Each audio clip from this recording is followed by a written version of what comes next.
నమస్తే, welcome to Disha TV. ముందుగా headlines.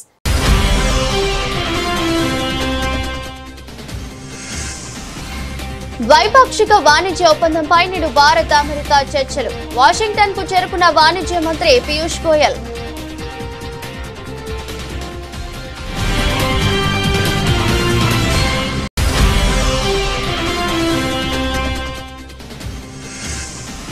GST సంస్కరణలపై Modi కీలక వ్యాఖ్యలు. కొత్త తరం జీఎస్టీ సంస్కరణలు నాగరిక దేవోభవను ప్రతిబింబిస్తాయన్న ప్రధాని.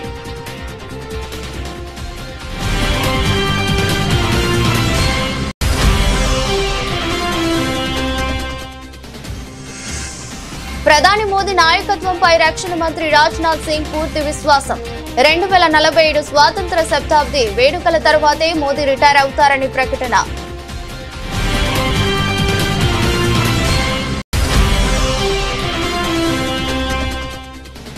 త్రిభాషా విద్యా విధానంపై కేంద్ర విద్యాశాఖ మంత్రి ధర్మేంద్ర ప్రధాన్ కీలక వ్యాఖ్యలు.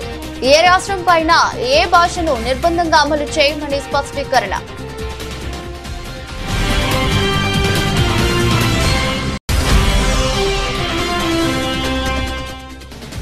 నేటి నుంచి ఇంద్రకీలాద్రిపై దసరా నవరాత్రులు. బాల త్రిపుర సుందరిగా దుర్గమ్మ తొలి దర్శనం. భక్తుల భద్రత కోసం ఏడాది సరికొత్త ఫ్రేమ్ మోడల్ క్యూ లైన్ లో.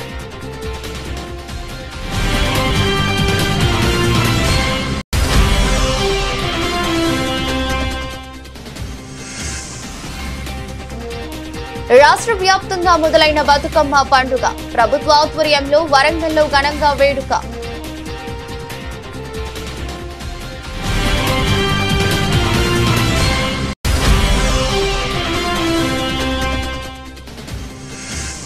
జీఎస్టీ 2.0 ప్రధాని మోదీకి అభినందనలు తెలిపిన సీఎం చంద్రబాబు. ఇది సాహసోపేతమైన దూరదృష్టి గల సంస్కరణ అని చంద్రబాబు ప్రశంస.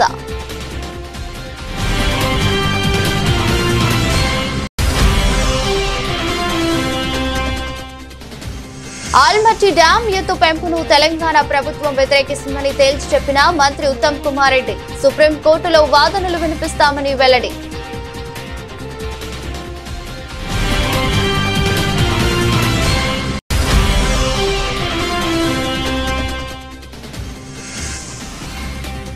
తిరుమల పరకామణిలో చోరీ ఆరోపణలను ఖండించిన భూమన. సిఐడితో కాదు సిబిఐతో దర్యాప్తు జరపాలని ప్రభుత్వానికి సవాల్.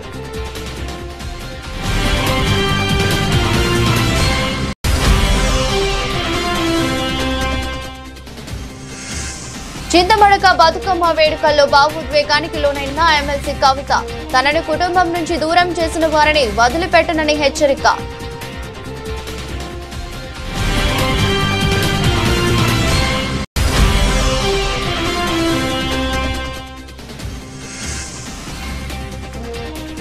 అభిషేక్ తిలక్ విధ్వంసం. పాక్ ను మరోసారి చిత్తు చేసిన భారత్.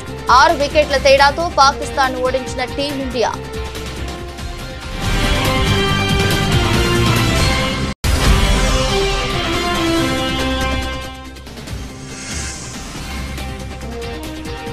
అభిమానులకు మోహన్ లాల్ థ్రిల్లింగ్ న్యూస్. ఇక దృశ్యం 3 షురూ.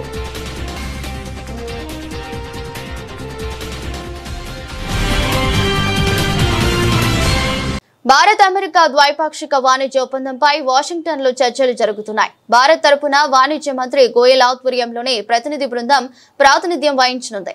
భారత్ అమెరికాల మధ్య ఇప్పటికే ఉన్న పలు సమస్యలతో పాటు తాజాగా H1B వీసాలపై ఆంక్షలు విధించిన నేపథ్యంలో ఈ చర్చలకు ప్రాధాన్యం ఏర్పడింది. ఇరు దేశాల మధ్య చర్చలు సజావుగా సాగుతున్నాయని గోయల్ అభిప్రాయపడ్డారు. సానుకూల ఫలితాలు రావాలని ఇరు దేశాలు ఆకాంక్షిస్తున్నాయని చెప్పారు. సంప్రదింపులు కొనసాగుతున్నాయి. దీన్ని ఓ సందర్భంగా భావిస్తున్నామే తప్ప ఘర్షణగా పరిగణించడం లేదని తెలిపారు. ఈ నెల 16న అమెరికా వాణిజ్య ప్రతినిధులు ఢిల్లీ వచ్చి చర్చలు జరిపారు. మరింత లోతుగా చర్చలు జరిపి విభేదాలు పరిష్కరించుకోవాలని ఈ సందర్భంగా నిర్ణయించడంతో తాజాగా భారత ప్రతినిధి బృందం అమెరికాలో చర్చలు జరపనుంది. గతంలో అమెరికా నుంచి వ్యవసాయ పాల ఉత్పత్తులను దిగుమతి చేసుకోబోమంటూ భారత్ కఠిన వైఖరి ప్రదర్శించగా ప్రస్తుతం కాస్త మెత్తపడే అవకాశం ఉన్నట్టు కనిపిస్తోంది. కొత్త తరం జీఎస్టీ సంస్కరణలు నాగరిక దేవోభవను ప్రతిబింబిస్తాయని ప్రధాని మోదీ అన్నారు. జాతిని ఉద్దేశించి ఆయన ప్రసంగించారు. తర్వాత తరం జీఎస్టీ సంస్కరణలు నేటి నుంచి అమల్లోకి వస్తాయని చెప్పారు. జీఎస్టీ పొదుపు పండుగ లాంటిదని తెలిపారు. నవరాత్రి మొదటి రోజు నుంచి ఆత్మ నిర్భర్ భారత్ వైపు దేశం అడుగులు వేస్తుంది. తదుపరి తరం జీఎస్టీ సంస్కరణ అమలవుతాయి. నేటి నుంచి జీఎస్టీ బచత్ ఉత్సవ్ ప్రారంభమవుతుంది. వన్ నేషన్ వన్ ట్యాక్స్ కల సాకారమైందని అన్నారు. కాగా జీఎస్టీ సంస్కరణలు భారతదేశ వృద్ధిని వేగవంతం చేస్తుందని ప్రధాని మోదీ తెలిపారు. పెట్టుబడి పొదుపుతో పాటు ఆనందాన్ని పెంచుతుందని చెప్పారు.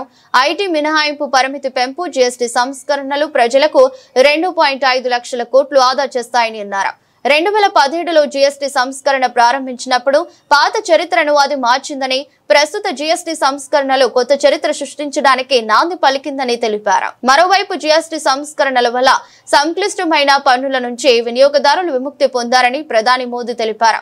ప్రతిరోజు అవసరమైన వస్తువులు పన్ను రహితంగా లేదా 5% లేదా 18% జీఎస్టీ కింద ఉంటాయని చెప్పారు. పేదలు, మధ్యతరగతి ప్రజలకు డబుల్ బొనాన్సాగా అభివర్ణించారు. देश की स्वतंत्रता को जैसे स्वदेशी के मंत्र से ताकत मिली, वैसे ही देश की समृद्धि को भी स्वदेशी के मंत्र से ही शक्ति मिलेगी। आज जाने अनजाने हमारी रोजमर्रा की जिंदगी में बहुत सी विदेशी चीजें जुड़ गई है, हमें पता तक नहीं है। हमारे जेब में कंघी विदेशी है कि देसी, हमें पता ही नहीं है। हमें इनसे भी मुक्ति पानी होगी। हम वो सामान खरीदें जो मेड इन इंडिया हो, जिसमें हमारे देश के नौजवानों की मेहनत लगी हो, हमारे देश के बेटे बेटियों का पसीना हो। हमें हर घर को स्वदेशी का प्रतीक बनाना है, हर दुकान को स्वदेशी से सजाना है। गर्व से कहो ये स्वदेशी है, गर्व से कहो मैं स्वदेशी खरीदता हूं, मैं स्वदेशी। नवरात्रि के पहले दिन से देश आत्मनिर्भर भारत अभियान के लिए एक और महत्वपूर्ण और बड़ा कदम उठा रहा है। कल यानी नवरात्रि के प्रथम दिवस 22 सितंबर को सूर्योदय के साथ ही नेक्स्ट जनरेशन जीएसटी रिफॉर्म्स लागू हो जाएंगे। एक तरह से कल से देश में जीएसटी बचत उत्सव शुरू होने जा रहा है। इस जीएसटी बचत उत्सव में आपकी बचत बढ़ेगी और आप अपनी पसंद की चीजों को और ज्यादा आसानी से खरीद पाएंगे। हमारे देश के गरीब, मध्यम वर्गीय लोग, न्यू मिडिल क्लास, युवा, किसान, महिलाएं, दुकानदार, व्यापारी, उद्यमी, सभी को ये बचत उत्सव का बहुत फायदा होगा। यानी त्योहारों के इस मौसम में सबका मुंह मीठा होगा। देश के हर परिवार की खुशियां बढ़ेगी। मैं देश के कोटि कोटि परिवारजनों को नेक्स्ट जनरेशन जीएसटी रिफॉर्म्स की और इस बचत उत्सव की बहुत बहुत बधाई देता हूं, शुभकामनाएं देता हूं। ప్రధాని నరేంద్ర మోదీ నాయకత్వంపై కేంద్ర రక్షణ శాఖ మంత్రి రాజ్నాథ్ సింగ్ పూర్తి విశ్వాసం వ్యక్తం చేశారు. బీజేపీలో మోదీకి తిరుగులేదని, రాబోయే అనేక ఎన్నికల్లో ఆయనే ప్రధాని అభ్యర్థిగా ఉంటారని స్పష్టం చేశారు. 2047లో దేశ స్వాతంత్ర శతాబ్ది ఉత్సవాలు ముగిసిన తర్వాతే మోదీ రాజకీయాల నుంచి తప్పుకుంటారని రాజ్నాథ్ కీలక వ్యాఖ్యలు చేశారు. సమీప భవిష్యత్తులో ప్రధానమంత్రి పదవికి ఎలాంటి ఖాళీ ఏర్పడదు. రాబోయే 2029, 2034, 2039, 2044 ఎన్నికల్లో కూడా నరేంద్ర మోదీయే మా పార్టీ తరపున ప్రధాని అభ్యర్థిగా ఉంటారా? 2047లో స్వాతంత్ర శతాబ్ది వేడుకలు ముగిసాకే ఆయన రిటైర్ అవుతారు అని తేల్చి చెప్పారు. 1980 నుంచి తనకు మోదీతో సన్నిహిత సంబంధాలు ఉన్నాయని రాజ్నాథ్ గుర్తు చేసుకున్నారు. ప్రజలతో సులభంగా కలిసిపోయే అరుదైన సామర్థ్యం మోదీ సొంతమని ప్రశంసించారు. ఎంతటి సంక్లిష్ట సమస్యలైనా సులువుగా పరిష్కరించగలరని, క్లిష్టమైన సమయాల్లో సరైన నిర్ణయాలు తీసుకుంటారని కొనియాడారు. అంతర్జాతీయ సమస్యలపై కూడా ప్రపంచ దేశాల నాయకులు మోదీ సలహాలు తీసుకుంటారని తెలిపారు. ఇందరూ ప్రపంచ నాయకుల నుంచి పుట్టినరోజు శుభాకాంక్షలు అందుకున్న మరో ప్రధానిని తాను చూడలేదని అన్నారు.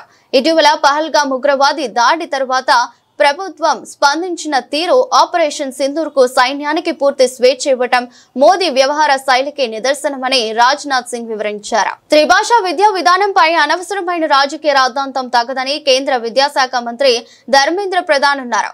సంకుచిత రాజకీయ అభిప్రాయాలు ఉన్నవారే ఈ విధానాన్ని వివాదంగా మారుస్తున్నారని ఆరోపించారు. కేంద్రం రూపొందించిన నూతన విద్యా విధానం ప్రకారం ఏ రాష్ట్రం పైన ఏ భాషను నిర్బంధంగా అమలు చేయాలని ఒత్తిడి చేసే ప్రసక్తే లేదని స్పష్టం చేశారు. అన్ని రాష్ట్రాలు నూతన విద్యా విధానాన్ని అమలు చేస్తున్నాయని, తమిళనాడు ప్రభుత్వం మాత్రం తీవ్ర నిరసన ప్రకటిస్తూ ద్విభాషా విద్యా విధానానికే కట్టుబడి ఉంటామని మొండి వైఖరిని అవలంబిస్తోందని ఆరోపించారు. త్రిభాషా విధానంతో వచ్చిన సమస్య ఏమిటని ప్రశ్నించారు. ఐఐటి మద్రాసులో దక్షిణాపథ్ సమ్మిట్ పేరుతో ఏర్పాటైన సదస్సులో ఔత్సాహిక యువ పారిశ్రామికవేత్తలు ఐఐటిఎం ఫర్ ఆల్ పథకం కింద 4 ఏళ్ల ఆన్లైన్ బిఎస్ కోర్సులో చేరిన గ్రామీణ, పేద, దివ్యాంగ విద్యార్థులతో ఆయన భేటీ అయ్యారు. ఈ సందర్భంగా మీడియాతో మాట్లాడుతూ తమిళనాడుకు సమగ్ర శిక్ష అభియాన్ నిధుల నిలిపివేతపై తాను 2 ఏళ్లుగా ఆ రాష్ట్ర ప్రభుత్వ ప్రతినిధులతో మాట్లాడుతూనే ఉన్నానని చెప్పారు. దేశంలోని అన్ని రాష్ట్రాలు జాతీయ విద్యా విధానాన్ని అవలంబిస్తుండగా తమిళనాడు మాత్రం ద్విభాషా విద్యా విధానానికే కట్టుబడి ఉంటామని రాజకీయ రాద్ధాంతం చేయడం తగదన్నారు. తమిళనాడులోని పాఠశాలల్లో తెలుగు, ఉర్దూ, మలయాళం సహా పలు ప్రాంతీయ భాషలు నేర్పుతున్నప్పుడు త్రిభాషా విధానం వద్దనే ప్రభుత్వం మొండిగా వ్యవహరించడం భావ్యమేనా అని ప్రశ్నించారు. For communication we may have learned many languages. We may learn English, no problem. We may learn Mandarin. We may learn Hebrew. If you have to go to DefTech to tie up with some Israel company, we have to learn Hebrew. So there is no problem in learning multi-language. I would like to learn Tamil because Tamil is a vibrant thinking society where Sangam literature is mentioned, Tirukkural is written, and a very vibrant and agrarian economy. Innovative economy, innovative populations. I have to learn Tamil. But to understand the thing, I have to learn my mother tongue. To analyze the problem, to find out solution, I have to understand the challenge. I have to find out the problems. I have to find out the solutions. For that, I have to proficient in my own mother tongue. So NEP is recommending for proficiency, for understanding, for critical thinking, you have to be mastered in your mother tongue. For communication, for the marketplace, for the business, for the trade, you may learn another language. Those willing to be critical learning, critical research and development, for the innovation, they have to be proficient in their mother tongue. This is one of the paradigm shift of NEP, whether it is school education and in the college education. Language is a priority area. Vijayawada ఇంద్రకీలాద్రిపై దేవి శరన్నవరాత్రి మహోత్సవాలు సందడి మొదలైంది. ఈ రోజు నుంచి 11 రోజుల పాటు అత్యంత వైభవంగా జరగనున్న ఈ వేడుకలకు అధికారులు అన్ని ఏర్పాట్లు పూర్తి చేశారు. తొలి రోజున కనకదుర్గమ్మ, శ్రీ బాల త్రిపుర సుందరి దేవి అలంకారంలో భక్తులకు దర్శనమివ్వనున్నారు. ఉదయం 8 గంటల నుంచి 8:30 మధ్య భక్తులకు దర్శనానికి అనుమతిస్తారు. రాష్ట్ర దేవాదాయ శాఖ మంత్రి ఆనం రామనారాయణ రెడ్డి, హోంమంత్రి వంగలపూడి అనిత ఉత్సవాలను లాంఛనంగా ప్రారంభించి అమ్మవారిని దర్శించుకున్నారు. ఈ సందర్భంగా దాతల సహకారంతో నిర్మించిన నిత్య పూజల మందిరం, 2 యాగశాలను కూడా వారు ప్రారంభిస్తారు.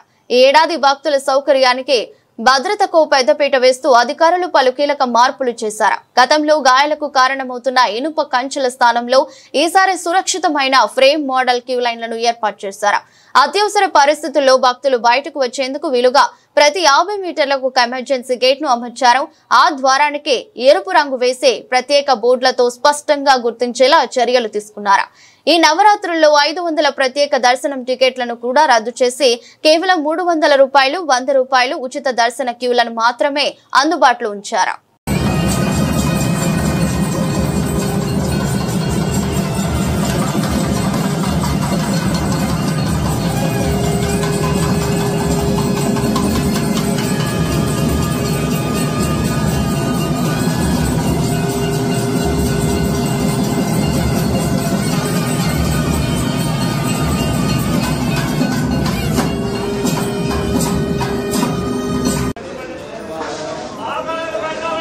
తెలంగాణ సంస్కృతికి ప్రతీకగా నిలిచే బతుకమ్మ సంబరం రాష్ట్ర వ్యాప్తంగా మొదలైంది.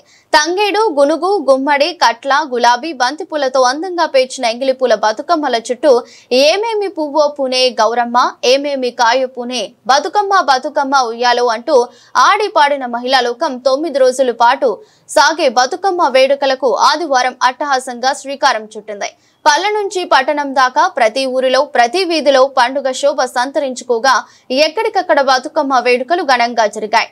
వరంగల్ 1000 స్తంభాల గుడి ఆవరణలో రాష్ట్ర వ్యాప్తంగా రాష్ట్ర ప్రభుత్వం ఆధ్వర్యంలో నిర్వహించిన వేడుకలను ఉప ముఖ్యమంత్రి బట్టి విక్రమార్క ప్రారంభించారు. కార్యక్రమంలో మంత్రులు ధనసరి అనసూయ, కొండా సురేఖ, వరంగల్ మేయర్ గుండు సుధారాణి, రాష్ట్ర సాంస్కృతిక సారథి చైర్మన్ వెన్నెల, సంగీత నాటక అకాడమీ చైర్పర్సన్ అలేఖ్య తదితరులు పాల్గొన్నారు. 1000 స్తంభాల గుడి వద్దకు బతుకమ్మలతో వచ్చిన మంత్రులు సీతక్క, సురేఖ ఆ తర్వాత మహిళలతో కలిసి కాసేపు బతుకమ్మ ఆడారు. 1000 స్తంభాల గుడి పరిసరాలు జనసంద్రాన్ని తలపించాయి. రాష్ట్ర ప్రభుత్వం తరఫున ఈరోజు సాంస్కృతిక శాఖ ఆధ్వర్యంలో ఇంత పెద్ద ఎత్తున రాష్ట్ర వ్యాప్తంగా బతుకమ్మ సంబరాలు మొదలయ్యాయి.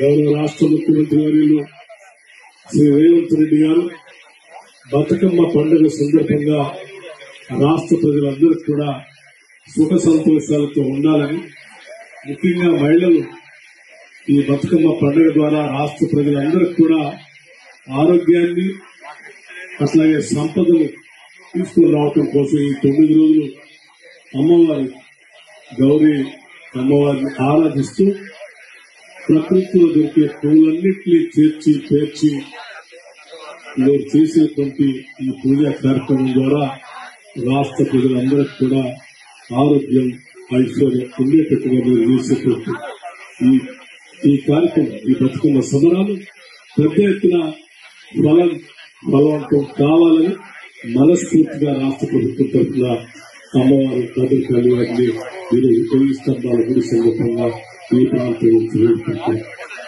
మీరందరూ సుఖ సంతోషాలతో రాబోయే రోజుల్లో ఈ రాష్ట్రం అంతా సౌభాగ్యంగా ఉండాలని, రాష్ట్రం సుభిక్షంగా ఉండాలని, పాడి పంటలు బాగా పండాలని, మహిళలంతా కూడా శక్తి సంపన్నులుగా మారి అమ్మవారి స్వరూపులుగా మారి ఆర్థికంగా అట్లాగే సామాజికంగా కూడా ఎదగాలని చెప్పి మనస్ఫూర్తిగా రాష్ట్ర ప్రభుత్వం తరఫు నుంచి బతుకమ్మ సందర్భంగా ఈ అమ్మవారిని కోరుకుంటూ మీ సమయాన్ని ఎక్కువగా తీసుకోకుండా బతుకమ్మ సంబరాల్లో మీరంతా ఎంతో ఉత్సాహంతో పాల్గొనడానికి ఇప్పుడు వచ్చేశారు. మీ ఉత్సాహాన్ని, మీ సంబరాన్ని ప్రత్యేకంగా ఇక్కడ ఈ కార్యక్రమంలో పాల్గొని తిలకించేటువంటి అవకాశం వచ్చినందుకు మా అదృష్టంగా భావిస్తూ అమ్మవారికి ప్రత్యేకంగా ముఖ్యంగా ఈ వరంగల్ పట్టణం నుంచి, ఈ ఓరుగల్ ప్రాంతం నుంచి ఈ రాష్ట్ర దశ దిశ అందరికీ వినిపించేటట్టుగా అమ్మవారి ఆశీస్సులు, మీ ఆశాపాత్రలు ఈ రాష్ట్రానికి ఉపయోగపడతాయని మనస్ఫూర్తిగా కోరుకుంటూ ముగిస్తా ఉన్నారు. నమస్కారం. కేంద్ర ప్రభుత్వం ప్రారంభించిన నూతన తరం జీఎస్టీ సంస్కరణలు, జీఎస్టీ బచత్ ఉత్సవ్ పై ప్రధానమంత్రి నరేంద్ర మోదీకి ఆంధ్రప్రదేశ్ ముఖ్యమంత్రి చంద్రబాబు అభినందనలు తెలిపారు. ఇదొక సాహసోపేతమైన దూరదృష్టితో కూడిన సంస్కరణ అని ఆయన ప్రశంసించారు. పరిపాలనలో పౌరుడికే పెద్దపీట వేసేలా ఈ సంస్కరణలు ఉన్నాయని అభిప్రాయపడ్డారు. ఈ సాహసోపేత దూరదృష్టి గల సంస్కరణను తీసుకొచ్చినందుకు ఆంధ్రప్రదేశ్ ప్రజల తరపున ప్రధానమంత్రికి నా హృదయపూర్వక కృతజ్ఞతలు. పండుగల సీజన్లో ఈ నూతన జీఎస్టీ సంస్కరణలు ప్రజలకు డబుల్ సంబరాన్ని తీసుకొచ్చాయని పేర్కొన్నారు. తక్కువ ధరలు, సరళీకృత పన్నుల విధానంతో ప్రజలు నేరుగా లబ్ధి పొందుతారని చంద్రబాబు అన్నారు. అల్మట్టి డ్యాం ఎత్తు పెంపును తెలంగాణ ప్రభుత్వం వ్యతిరేకిస్తుందని మంత్రి ఉత్తమ్ కుమార్ రెడ్డి తేల్చి చెప్పారు. సుప్రీంకోర్టులో పెండింగ్ లో ఉన్న ఈ అంశంపై సీనియర్ న్యాయవాదులతో వాదిస్తామని తెలిపారు. ఇందుకోసం ప్రముఖ న్యాయవాదులతో కలిసి సోమవారం రాత్రి ఢిల్లీకి బయలుదేరి వెళ్తున్నట్లు ఉత్తమ్ వెల్లడించారు.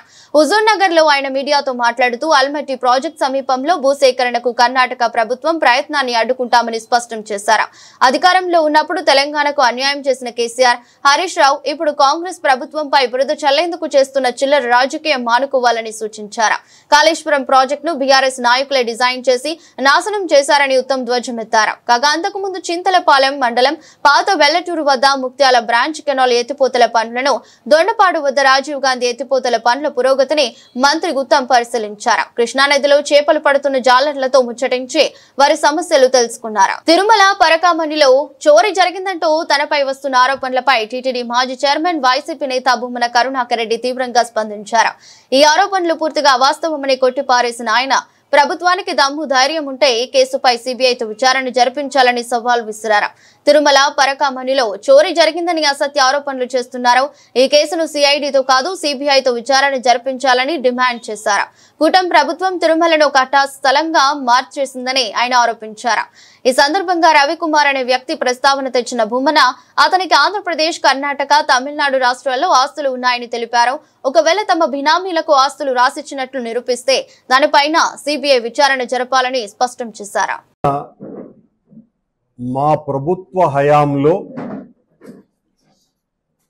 పరకామణి చోరీకి సంబంధించిన విషయానికి సంబంధించి జ్ఞానశూన్య మూర్ఖేషు లోకేషు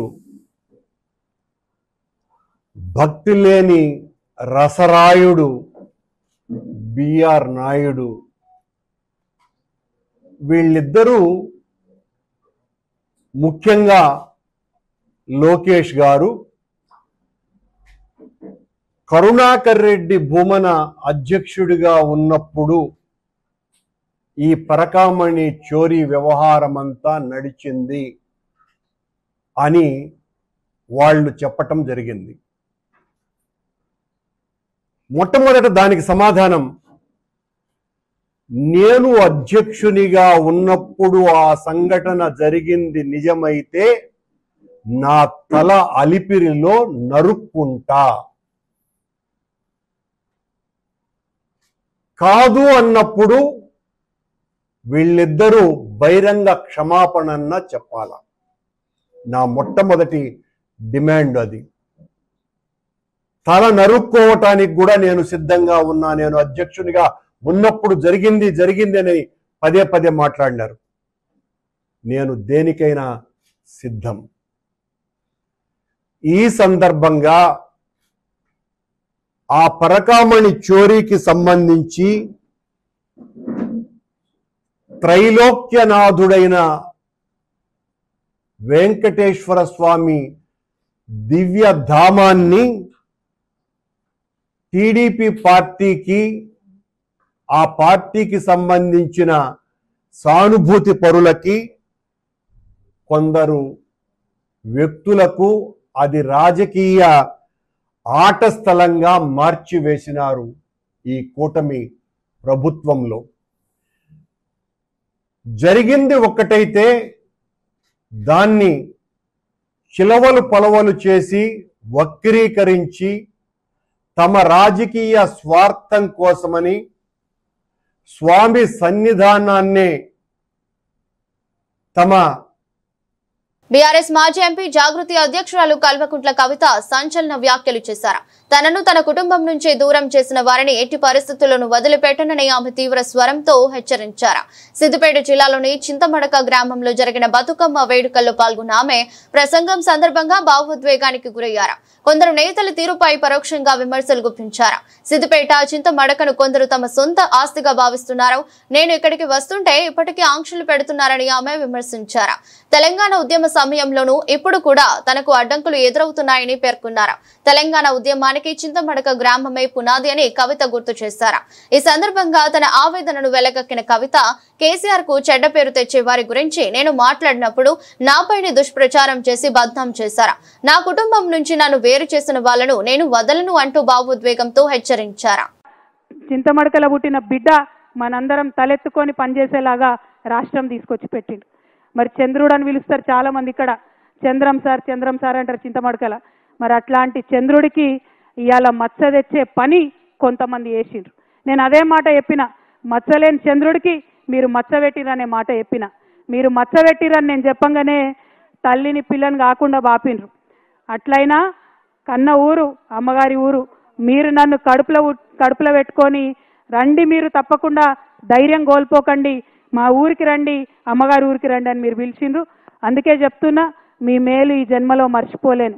నేను ఈ సంవత్సరం డెఫినెట్గా బాధతోనున్న, క్లిష్టమైన పరిస్థితుల్లో ఉన్న కుటుంబానికి దూరం చేసిండ్రు అనేటటువంటి బాధతో ఉన్న సమయంలో ఊరు వాళ్ళందరూ అండగా నిలబడి మరి నన్ను పిలవడం చాలా సంతోషం. ఎన్నడూ కూడా సంతోషంలో ఉంటే ఎవరైనా పిలిస్తే తింటారు, పోతారు, మర్చిపోతారు. కానీ దుఃఖంలో ఉన్నప్పుడు ఉన్నోళ్ళే నిజమైన స్నేహితులు. ఇవాళ దుఃఖంలో ఉన్నటువంటి నాకు అండగా నిలిచినటువంటి మీ అందరికీ మళ్ళొకసారి హృదయపూర్వకంగా నేను వందనాలు తెలియజేసుకుంటున్నా. సిద్దిపేట రావాలన్నా, చింతమడక రావాలన్నా, అదేదో ప్రైవేట్ ప్రాపర్టీ లాగా, కేజీఎఫ్ లాగా ఎవరు రావాలన్నా కొంత ఆంక్షలు వచ్చిన విషయం మీ అందరికి కూడా తెలిసిందే. ఇవాళకి కూడా ఆ ఆంక్షలు ఉన్న విషయం మీ అందరికీ తెలిసిందే. కాకపోతే ఈ చింతమడక గడ్డ చిరుతపులిని కన్న గడ్డ, కేసీఆర్ని కన్న గడ్డ, ఇటువంటి గడ్డ మీద ఎవరి ఆంక్షలు కూడా నైజాంతా అని ఇవాళ ఊరంతా కదిలి వచ్చి మీరు ఈ బతుకమ్మ పండుగ చేసుకోవడమే సాక్ష్యంగా నేను భావిస్తా ఉన్నాను. మరి ఇదే ఒరవడి కొనసాగాలి. ఎందుకంటే మీ ఆశీర్వాదంతో ఒకసారి కేసీఆర్ గారు ఇక్కడి నుంచి ఒక భూకంపం పుట్టించి తెలంగాణ రాష్ట్రం తీసుకొచ్చి మీ ముంగట పెట్టిండ్రు. మరి మీరు ఆశీర్వాదం ఇస్తే ఇది నా జన్మభూమి, ఇది నా అమ్మగారిల్లు. మరి ఈ జన్మభూమే మరి భవిష్యత్తులో కర్మభూమి కూడా కావచ్చు, ఎవరం కూడా చెప్పలేము. కాబట్టి మీ ఆశీర్వాదం ఉంటే ఏదైనా సాధ్యమవుతుందనే విషయాన్ని నేను ఈ సందర్భంగా మీకు తెలియజేస్తా ఉన్నాను. మళ్ళీ ఒకసారి ఒకటే మాట, మనం తెలంగాణ వాళ్ళం ఎవరి ఆంక్షలకు భయపడేటోళ్ళం కాదు. ఆనాడు ఆంధ్రోళ్ళు పెద్ద పెద్ద నాయకులు 100 ఆంక్షలు పెడితే తోసుకొని పోయి ముళ్ళ కంచెలు దాటుకొని పోయి బుల్లెట్లకు ఎదురుగా పోయి ఉద్యమం చేసినటువంటి వారసత్వం ఉన్నది. ఏదో రాజకీయంగా కొన్ని ఆంక్షలు పెడితే ఎవరు ఆగేది లేదు. ఖచ్చితంగా చింతమడకకు వస్తాం, సిద్దిపేటకు వస్తాం, ఒకసారి కాదు మళ్ళా వస్తాం. ఆంక్షలు పెడితే ఇంకా ఎక్కువ సార్లు వస్తాం. ఆసియా కప్ సూపర్ 4 దశను భారత జట్టు విజయంతో ఆరంభించింది. లీగ్ దశలో 7 వికెట్ల తేడాతో పాకిస్తాన్ ఓడించిన టీమిండియా ఈసారి కూడా అదే ఫలితాన్ని రాబట్టింది. అభిషేక్ శర్మ మెరుపు అర్ధ శతకంతో రెచ్చిపోగా శుభ్మన్ గిల్ బౌండరీల మూత మోగించి గట్టి పునాది వేశారు. మిడిల్ ఆర్డర్ విఫలమైన తిలక్ వర్మ సాధికారిక ఇన్నింగ్స్ తో పాక్కు పరాభవం తప్పలేదు. ఆఫ్రిది ఓవర్లో 93 మీటర్ల సిక్సర్ 4 బాదిన తిలక్ జట్టుకు విజయాన్ని అందించారు. మొత్తానికి అభిమానులు కోరుకున్నట్టే దాయాదుల పోరులో మజా వచ్చింది. తదుపరి మ్యాచ్ లో బంగ్లాదేశ్ ను ఢీకొట్టనుంది. సూర్యకుమార్ సేన భారత్ పాకిస్తాన్ మ్యాచ్ మరోసారి ప్రేక్షకులను అలరించింది. లీగ్ దశలో ఏకపక్షంగా గెలుపొందిన టీమిండియాకు 172 పరుగుల లక్ష్యాన్ని విసిరింది. కానీ ఫలితం మాత్రం మారలేదు. భారీ ఛేదనలో పాకిస్తాన్ బౌలర్లను ఊచకోత కోసిన Abhishek Sharma fastest half century బాధిస్తాడు. 24 బంతుల్లోనే అర్ధ శతకం పూర్తి చేసుకున్నాడు. ఆయూబ్ వేసిన 6వ ఓవర్లో అభి ఒక 4, గిల్ 2 బౌండరీలతో 14 రన్స్ పిండుకున్నారు. దాంతో పవర్ ప్లేలో భారత్ వికెట్ కోల్పోకుండా 69 రన్స్ చేసింది. ఆయూబ్ బౌలింగ్ లో మెరుపు బౌండరీతో 24 బంతుల్లోనే హాఫ్ సెంచరీ సాధించాడు లెఫ్ట్ హ్యాండర్. హఫీమ్ బౌలింగ్ లో కళ్ళు చెదిరే సిక్సర్ బాదిన తిలక్ ఆఫ్రిది వేసిన 19వ ఓవర్లో వరుసగా 6-4తో భారత జట్టు 6 వికెట్ల విజయంతో కీలకమయ్యారు. మలయాళం నుంచి వచ్చిన క్రైమ్ థ్రిల్లర్ జోనర్ ప్రాజెక్టులో సస్పెన్స్ థ్రిల్లింగ్ అంశాలలో తెలుగు ప్రేక్షకులకు కట్టిపడేసిన సినిమాలో టాప్ లో ఉంటుంది. ఈ క్రైమ్ థ్రిల్లర్ కు జీతు జోసెఫ్ దర్శకత్వం వహించారు. మోహన్ లాల్ మీనా కాంబోలో వచ్చిన ఈ ఫ్రాంచైజీలో దృశ్యం 2 కూడా వచ్చింది. 2 పార్ట్లు బాక్స్ ఆఫీస్ వద్ద బ్లాక్ బస్టర్ హిట్స్ గా నిలిచాయి. ఈ క్రేజీ సినిమాకు ఇక 3వ పార్ట్ కూడా రాబోతుందని తెలిసిందే. మీడియాతో చిట్ చాట్ లో మాట్లాడుతూ దృశ్యం 3 ఎప్పుడు మొదలవుతుందో చెప్పాడు. మరో 2 రోజుల్లో దాదా సాహెబ్ ఫాల్కే అవార్డు అందుకోనున్న నేపథ్యంలో ఈ మూవీ షూటింగ్ రేపటి నుంచి షురూ కానుందని అభిమానులు, మూవీ లవర్స్ లో జోష్ నింపాడు. దృశ్యం 3ని తెరకెక్కిస్తున్న ఆశీర్వాద్ సినిమాస్ త్వరలోనే మరిన్ని వివరాలను వెల్లడించనుందని సమాచారం. దృశ్యం 3 అప్డేట్ రావడంతో సుమారు 5 దశాబ్దాలుగా సినీ ప్రయాణాన్ని గుర్తు చేసుకుంటూ పండుగ చేసుకుంటున్నారు మోహన్ లాల్ అభిమానులు. వార్తలు ముగించే ముందు మరోసారి హెడ్లైన్స్.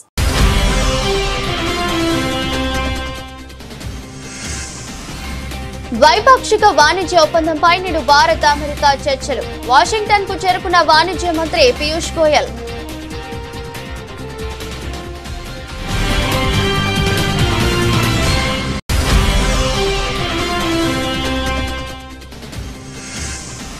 జీఎస్టీ సంస్కరణలపై మోదీ కీలక వ్యాఖ్యలు. కొత్త తరం జీఎస్టీ సంస్కరణలు నాగరిక దేవోభవను ప్రతిబింబిస్తాయన్న ప్రధాని.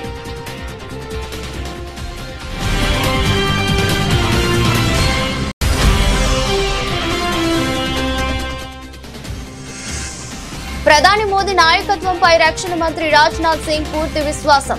2047 స్వాతంత్ర శతాబ్ది వేడుకల తర్వాతే మోదీ రిటైర్ అవుతారని ప్రకటన.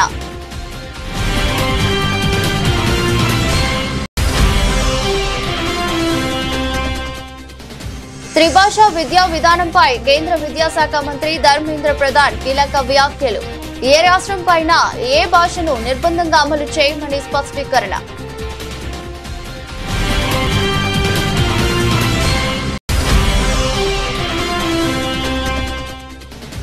నేటి నుంచి ఇంద్రకీలాద్రిపై దసరా నవరాత్రులు. బాల త్రిపుర సుందరిగా దుర్గమ్మ తొలి దర్శనం. భక్తుల భద్రత కోసం ఏడాది సరికొత్త ఫ్రేమ్ మోడల్ క్యూ లైన్లో.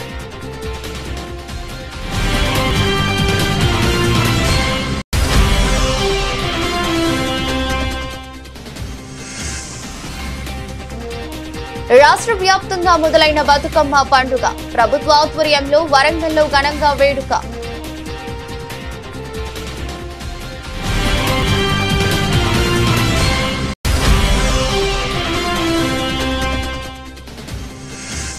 జీఎస్టీ 2.0 ప్రధాని మోదీకి అభినందనలు తెలిపిన సీఎం చంద్రబాబు. ఇది సాహసోపేతమైన దూరదృష్టి గల సంస్కరణ అని చంద్రబాబు ప్రశంస.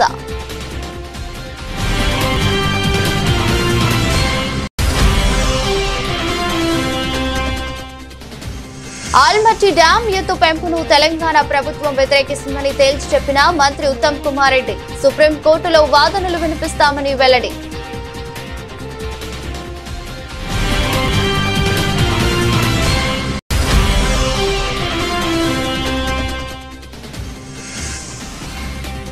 తిరుమల పరకామణిలో చోరీ ఆరోపణలను ఖండించిన భూమన.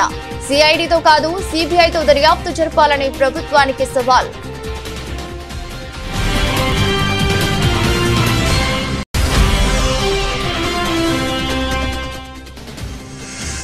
చింతమడక బతుకమ్మ వేడుకల్లో భావోద్వేగానికి లోనైన ఎమ్మెల్సీ కవిత. తనను కుటుంబం నుంచి దూరం చేసిన వారిని వదిలిపెట్టనని హెచ్చరిక.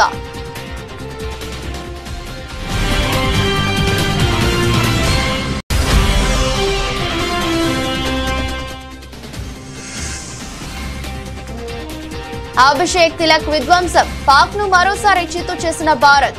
6 వికెట్ల తేడాతో పాకిస్తాన్ ఓడించిన టీమిండియా.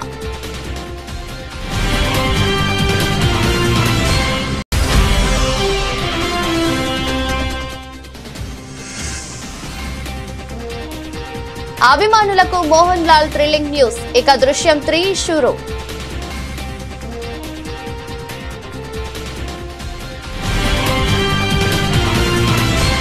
ఇది బులెటిన్. మరో బులెటిన్లో మళ్ళీ కలుద్దాం.